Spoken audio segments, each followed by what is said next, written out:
Do you want to learn the secrets of watercolor that no one else knows?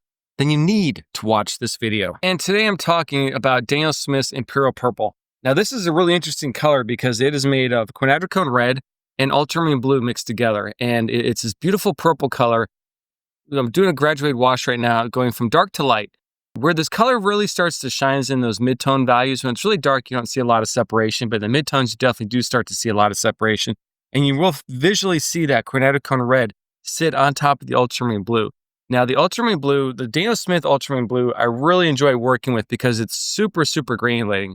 Much more granulating than any other manufacturer I've used. All the other French ultramarine blues aren't quite as granulating as the Daniel Smith one. So if you want super granulation, use Daniel Smith. This color, you can start to really see that separation between those colors. And it especially shows up really well in those mid-tone values, which is what I'm working on right now. So what I did is I put down the color, and while the paint's still wet, go drop more water on top of it. And what you're going to see is that the ultramarine blue soaks into the paper first, and then the quinacridone red literally sits right on top of it.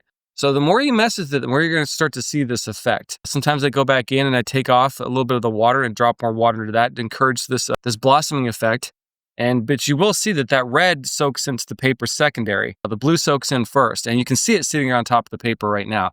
And it's a really fun color to work with. You just can't do too much with it. Drop the color down, drop the water down, and then kind of wait and see what happens. If you mess with it too much, it's like anything. It's like, petting that stray dog. You might get bit. So don't do that. And now what I'm working on is I'm doing like a light value wash here where I'm coming into this, I'm putting down those light values. And then while the paint's still wet, I'm going to go back into that and just hit it with a little bit of water and see that separation between the quin and the blues here. And yeah, I really do enjoy these the Daniel Smith separating colors. It's not like an official line that Daniel Smith has, so it doesn't say separating on the tubes of paint.